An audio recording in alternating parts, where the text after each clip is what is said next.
embajador Eduardo Eugenio Roldán Acosta, diplomático mexicano de carrera, con doctorado de nuestra máxima casa de estudios, UNAM, maestría en la Universidad de Pensilvania y estudios de doctorado también en la Universidad de Columbia en Nueva York, académico, prolífico autor de decenas de ensayos y participante en libros.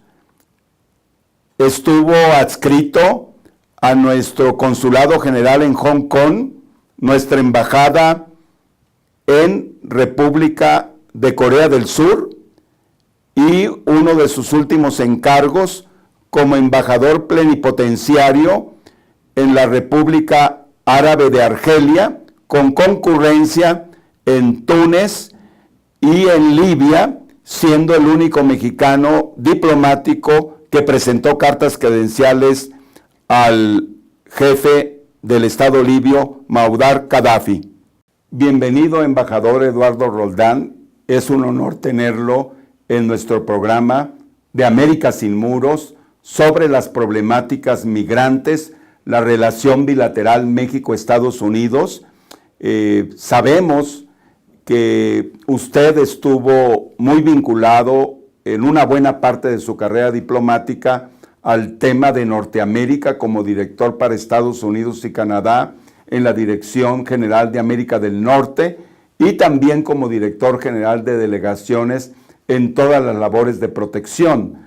Nos gustaría saber para el amplio público de nuestra página de América Sin Muros su perspectiva de las negociaciones que en este momento pues prácticamente se inician en agosto en relación a la petición del gobierno estadounidense de la renegociación del tratado, pero también queremos que usted nos diga su visión sobre el tema migratorio.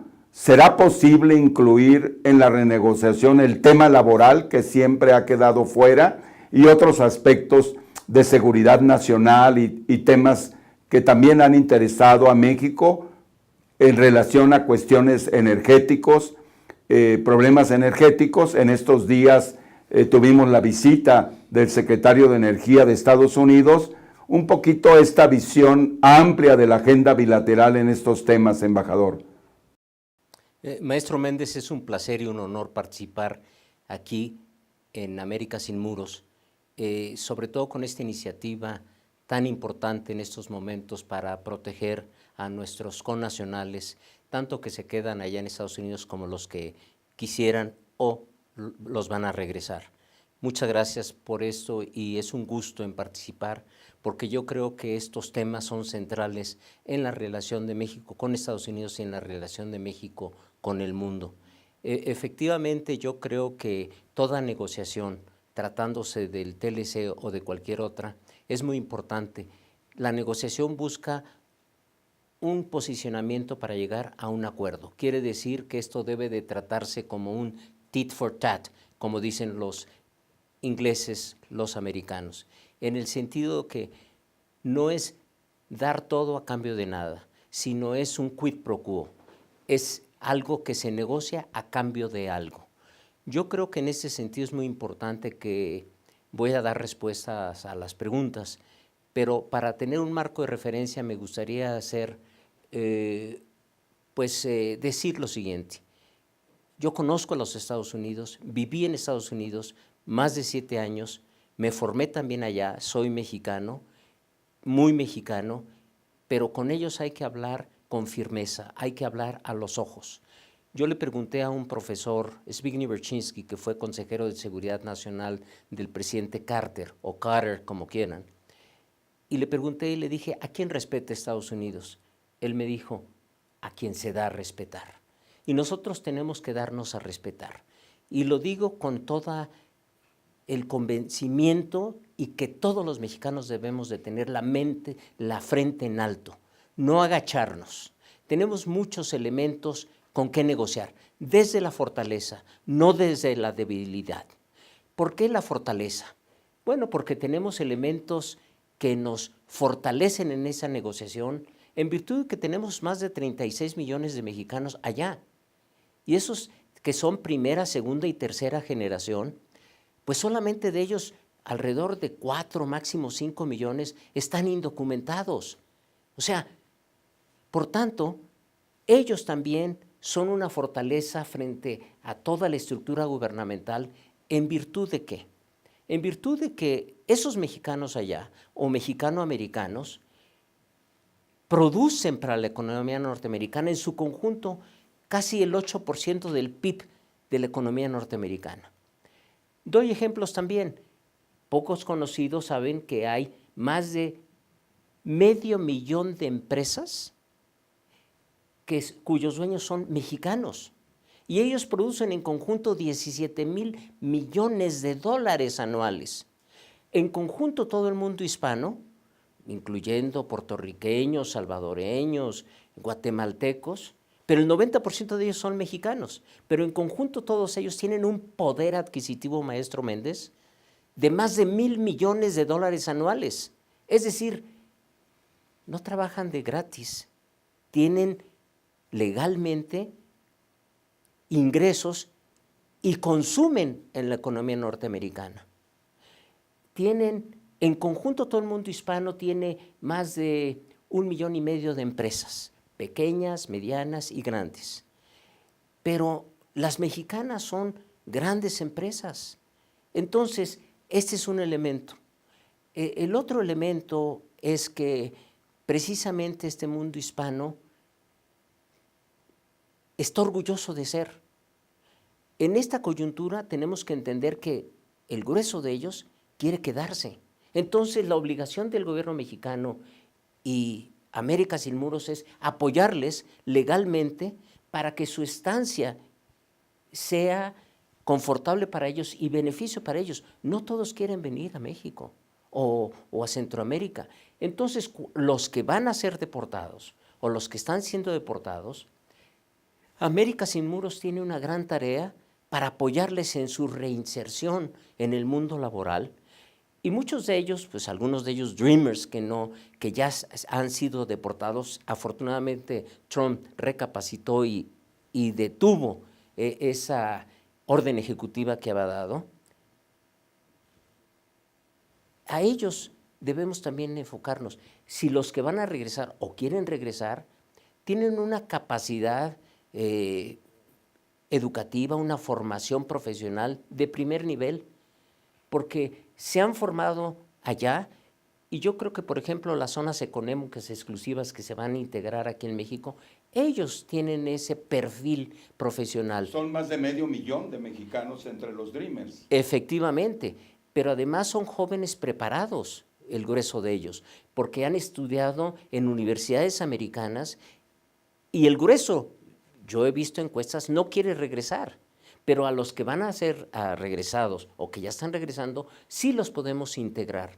No todos ellos son de nivel escolar de primaria, son de nivel universitario y que tienen una preparación en mecatrónica, en electrónica, en nanotecnología, en usabilidad, que son precisamente las especialidades que el mundo de hoy y el del futuro requiere. Entonces tenemos que integrarnos y aprovecharlos.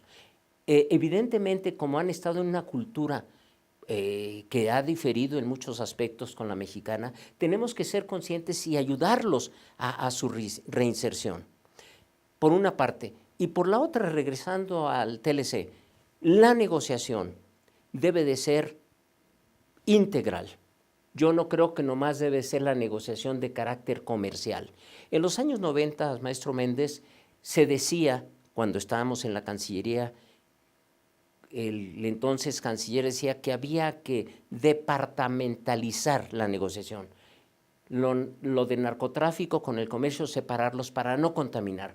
Hoy ya no es vigente esta política. La migración también se separaba. Efectivamente, hoy ya no es vigente esto. Hoy debemos de manejar todo de carácter integral y multidimensional, porque eso es lo que nos fortalece. En virtud de que sí, el comercio se ha incrementado 300% después de 1994 a hoy, 2017. Hoy tenemos una cifra de más de 535,000 millones de dólares anuales. tenemos en una franja fronteriza de más de 1 millón de comercio de dólares casi ¿no? diarios.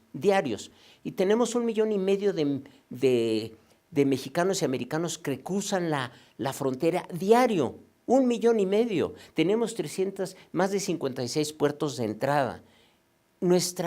Lo que poca gente sabe es que los estados fronterizos del sur de Estados Unidos, como son California, Nuevo México, Arizona y Texas, que colindan con nuestros 6 estados mexicanos en el norte, esos 4 estados americanos dependen de la economía de México. Si nosotros les dejáramos de consumir, el 80% de la economía de esos 4 estados se caería de inmediato. Es decir, hay una interrelación que es a través de la historia.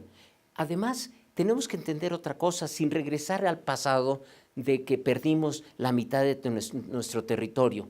Lo que pasa es que muchos mexicanos, la frontera se los comió en 1847. Entonces, hay mexicanos que allá y que tienen sus raíces y que están muy orgullosos de ellos.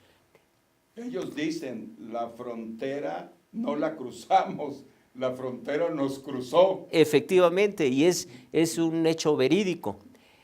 Al mismo tiempo, nosotros tenemos elementos. A ver, si tú quieres negociar solamente la parte comercial, bueno, negociemos la parte comercial, pero entonces la cuestión de seguridad, la cuestión de migración, la cuestión laboral, quieren dejarla.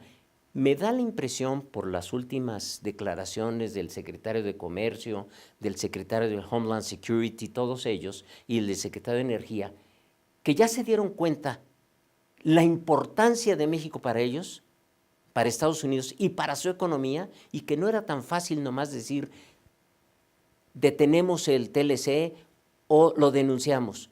No, la interrelación es tan profunda que si se cierra el TLC, que ya no se va a cerrar, se tiene que negociar la parte laboral, como usted bien decía, maestro Méndez, la parte migratoria, porque además tenemos históricamente proyectos, programas bien organizados. No hablo de los braceros, que funcionó y funcionó muy bien, y que ellos fueron los que nos pidieron hacer ese programa durante la Segunda Guerra Mundial y después de la Segunda Guerra Mundial. No, hablo de un programa que nos debe servir de ejemplo y que creo que ellos ya están pensando. El de Canadá. El de Canadá. Yo cuando fui director para Estados Unidos y Canadá, echamos a andar ese proyecto de los trabajadores migratorios organizados. En esa época eran más de 10,000 anual. ¿En qué consistía? En que los empleadores canadienses les pagaban el mismo sueldo que les pagaban a los canadienses, en que les daban alojamiento, les daban alimentación, les pagaban el transporte, es decir, el salario real. Y con derecho a pensión también. Y con derecho a pensión porque se pagaban impuestos. Entonces, funcionó muy bien. Después de la temporada de cosechas, de la pizca, en fin, se regresaban los mexicanos, no se quedaban. Los canadienses incluso nos pedían, los empleadores nos decían, quiero que me traigas a fulanito, menganito de Oaxaca, de Chiapas, de Guanajuato, porque dice, los mexicanos son muy buenos. Y verdaderamente los mexicanos son trabajadores, luchadores, y que ha sido todo un éxito hasta nuestros días.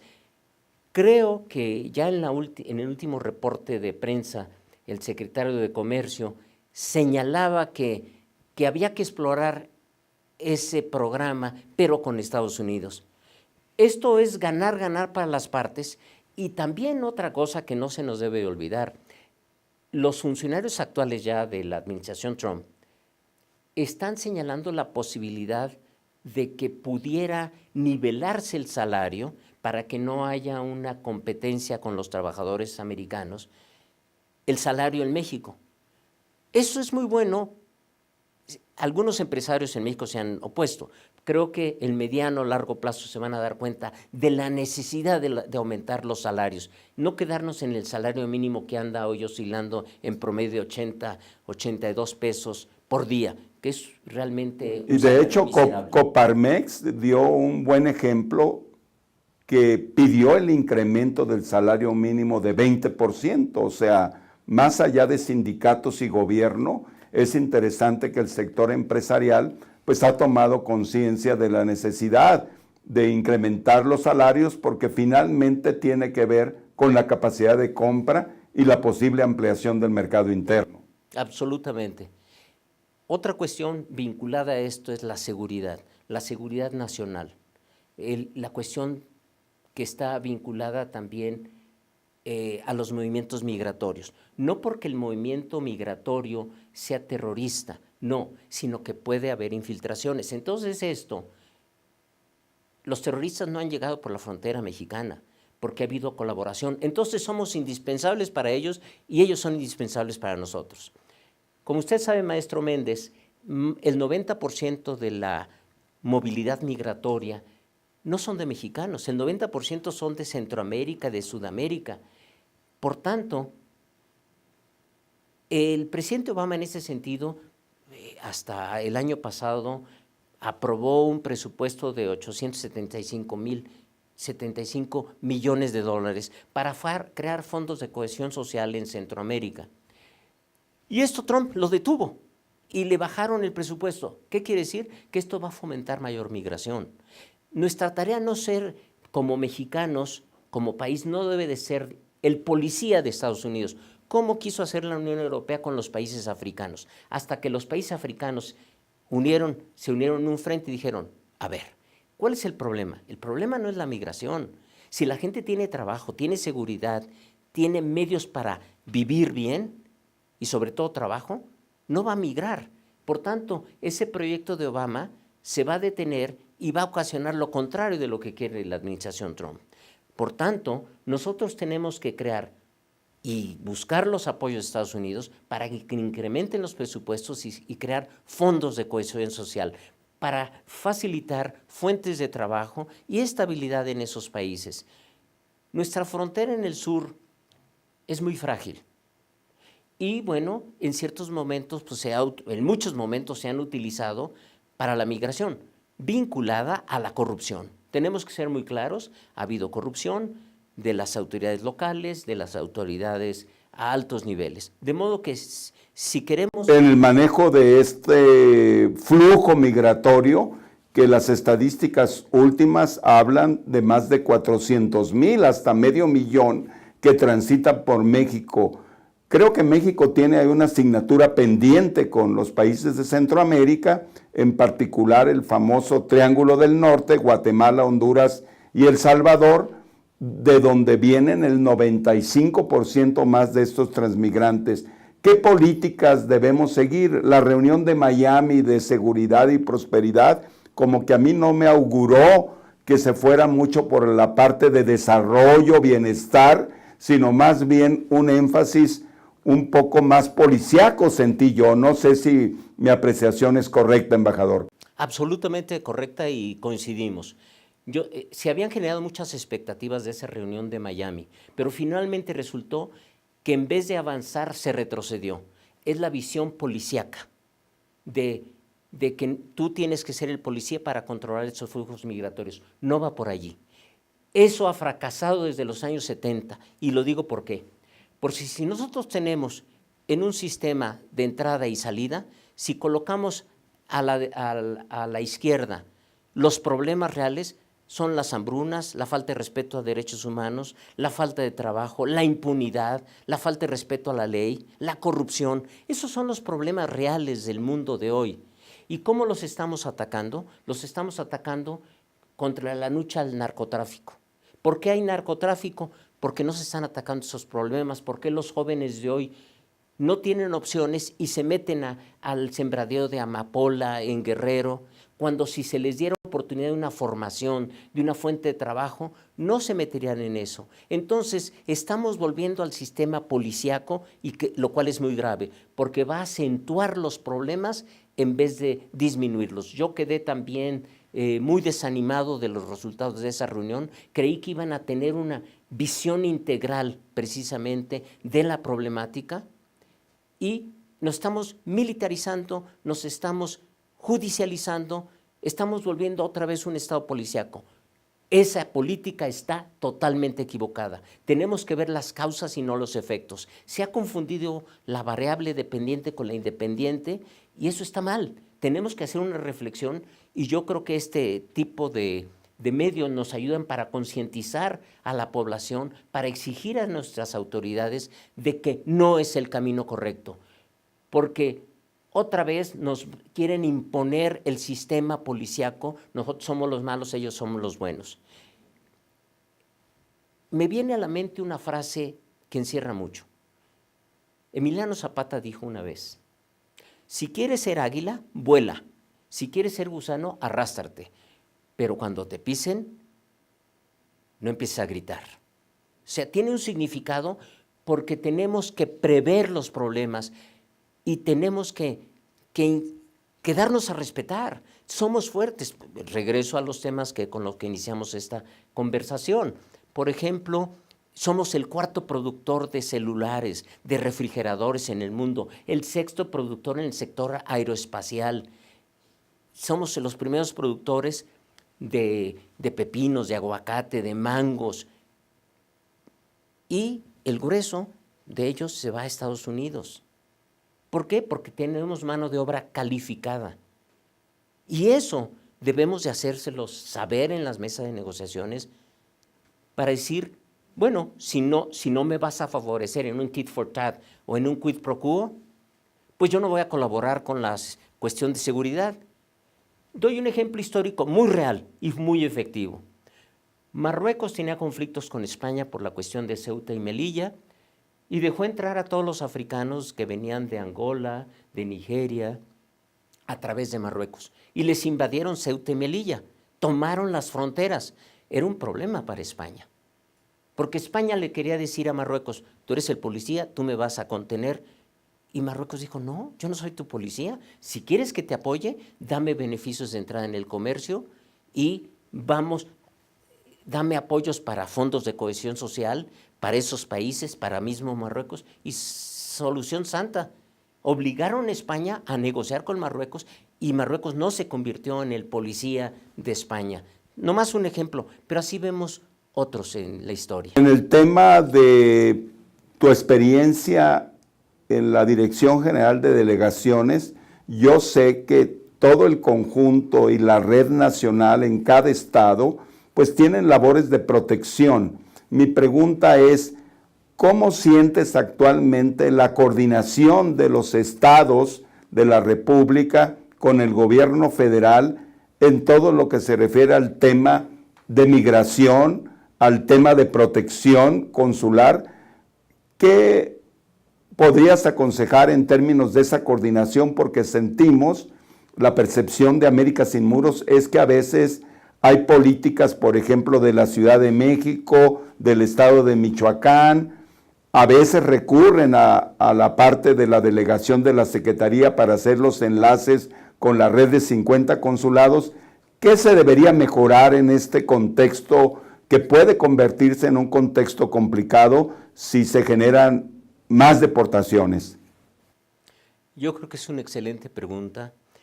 Yo me atrevería a sugerir que debe haber mayor coordinación entre el gobierno federal, que es su responsabilidad de proteger a los mexicanos, constitucionalmente eso está escrito, a los mexicanos en el exterior. Y bueno, más de 1,000 millones de pesos se quitaron de varios presupuestos para proteger a los mexicanos, porque hay que defenderlos a través del sistema judicial. En eso estoy completamente de acuerdo. En Estados Unidos. Evitar las deportaciones. Tenemos 50 consulados mexicanos y precisamente eso es, debemos tener mayor presencia y legalmente defenderlos. Me da la impresión que por otra parte el grueso de los estados, no todos los estados, lo hacen más por cuestión política, es decir, por el sistema electoral que se refiere a nivel de gubernatura, de diputados locales, se dan el apapacho, la foto con las comunidades en Chicago, en California, en Texas, y después se olvidan. Y los problemas se han ido acumulando. Yo creo que sí, tanto es responsabilidad del gobierno federal como de los estatales. Pero hay algunos estados que han funcionado muy bien, tienen la casa de Oaxaca, tienen la casa de Zacatecas, de Guanajuato, pero todos muy aislados, como muy recelosos de sus éxitos locales, parroquiales. Yo creo que debe haber mayor comunicación entre el gobierno federal y los gobiernos estatales. Para proveer, lo único que se quiere es la protección y de los servicios a la comunidad. No nomás de carácter judicial, legal, sino de apoyo para el desarrollo profesional.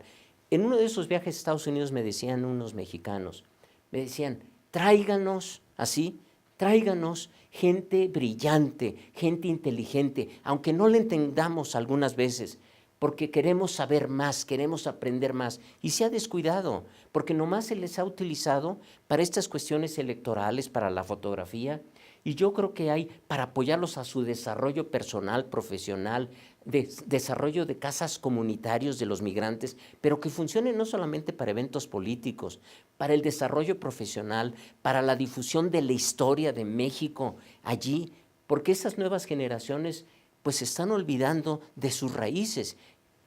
Todos ellos en conjunto, esos 36 millones, nos representan anualmente más de 28,000 millones de dólares que ingresan. De remesas. Sí. De remesas. Después del petróleo, es el ingreso número 1, ya sobrepasó al turismo. Entonces es nuestra obligación, porque si los descuidamos, va a trastocar toda la economía mexicana. Es nuestro deber defenderlos y estar con ellos en el aspecto político, económico, social y cultural. Una de las metas de nuestro presidente, el señor Kino Miquirray, presidente de América Sin Muros, es acercarnos a esta segunda y tercera generación de mexicanos que sentimos que deben de recuperar una parte de sus raíces.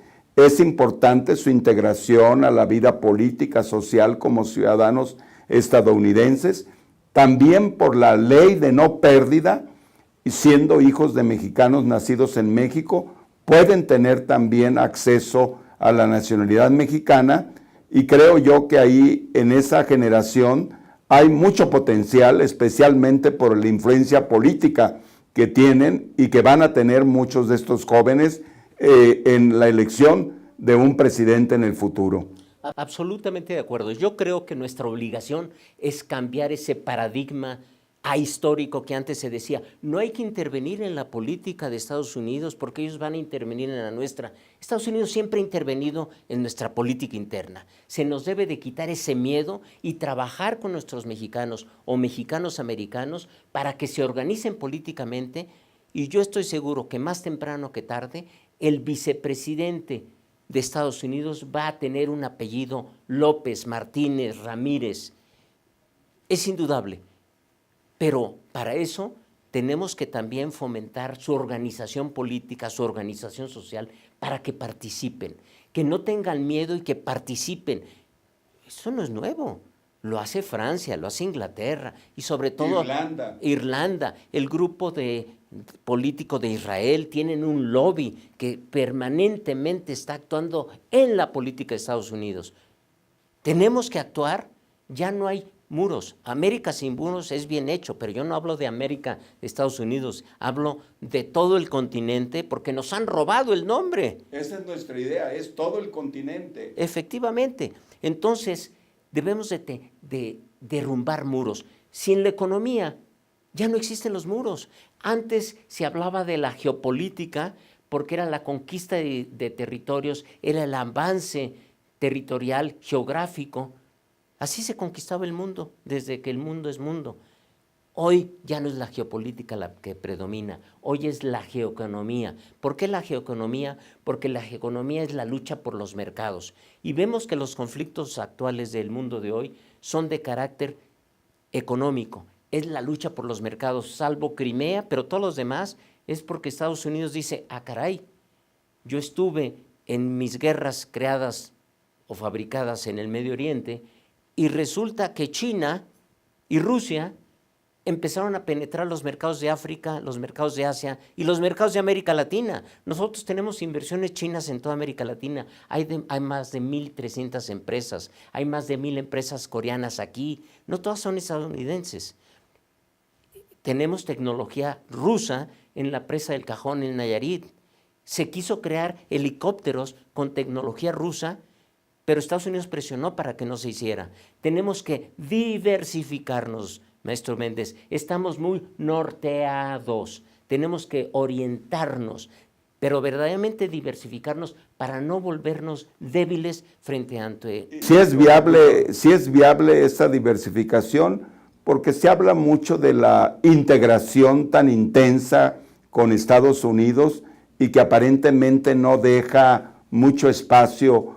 ¿Sí ve usted, embajador, la posibilidad de que sí tengamos un genuino avance en diversificar muchas cosas, intercambios académicos, comercio con la República Popular China y creo que con la India también, ¿no? El mundo del siglo XXI y del siglo XXII es la diversificación. Yo he vivido toda mi vida en el mundo norteado, todo a Estados Unidos, y eso es lo que nos puede volver débiles, porque no hay que poner todos los huevos en la canasta, como coloquialmente se dice en México. Tenemos que buscar otras experiencias y sobre todo que es un hecho real. La segunda economía mundial es China. China se ha acercado a nosotros, tenemos que también abrirnos. En cuanto a inversión y a capital, los chinos están muy interesados en el sector de la industria electrónica.